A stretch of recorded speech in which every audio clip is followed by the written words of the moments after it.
Larry Kelly.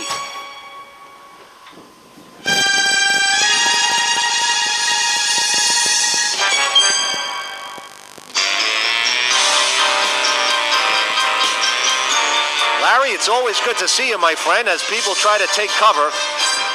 People all run for the hills now, getting under that rock, because I know you've got something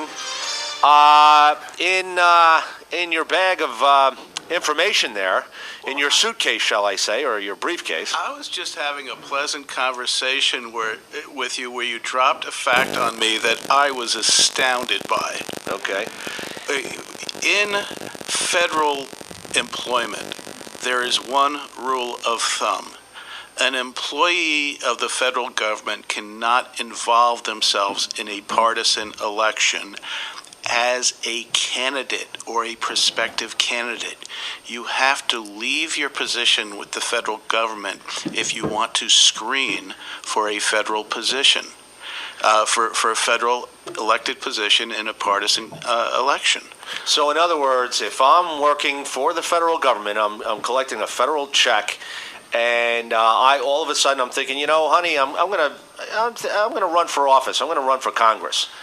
At that point, I'm gonna have to go into the whatever office I'm working for. Let's say the SEC, for example. I have to go into that office. I have to resign from office before I even go any further as far as expressing an intent to run or an interest in running for office.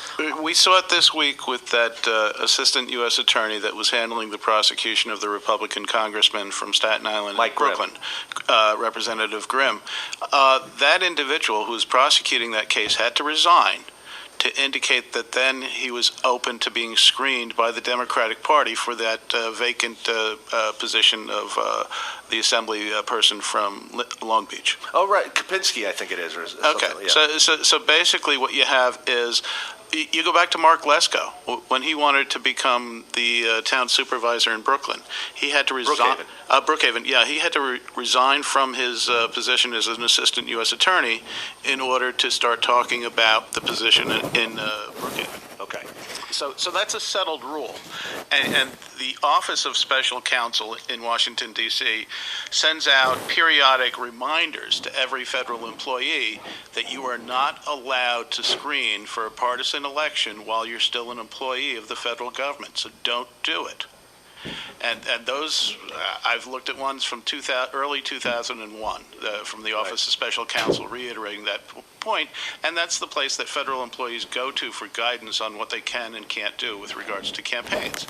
You can support a candidate, you can do lots of things within the political process, but you can't become a candidate in a partisan election. And as far as being a candidate, quote unquote, being a candidate, you are considered a political candidate. When you start screening, in any official screening, you're considered involving yourself in that. Right. And those are the memos from 2001 from the Office of Special Counsel, because people had those questions back in 2000, 2001, and it was clarified and it was clear to everyone that was keeping themselves updated with the ethical rules for federal government.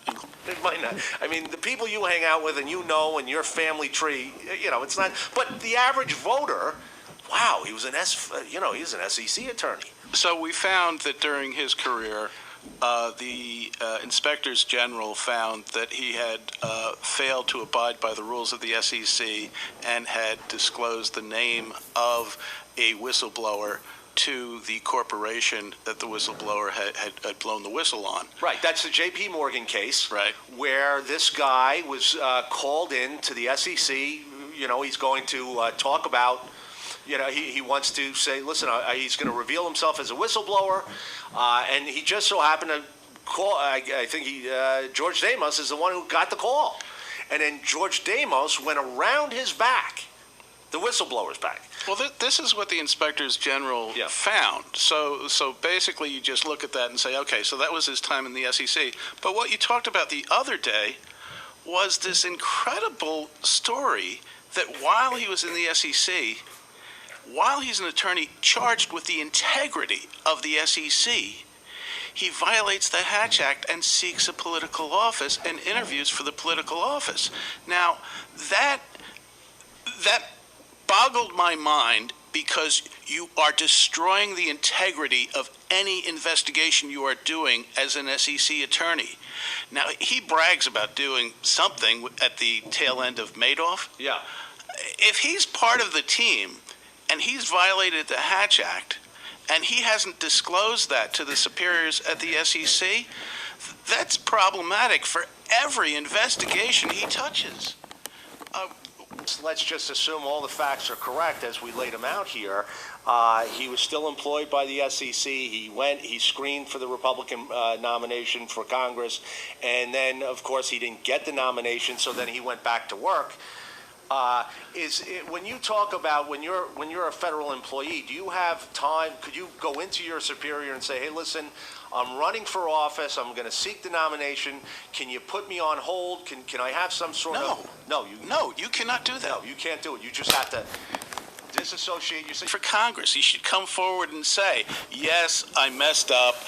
Yes, I messed up even further in not disclosing it to my supervisor.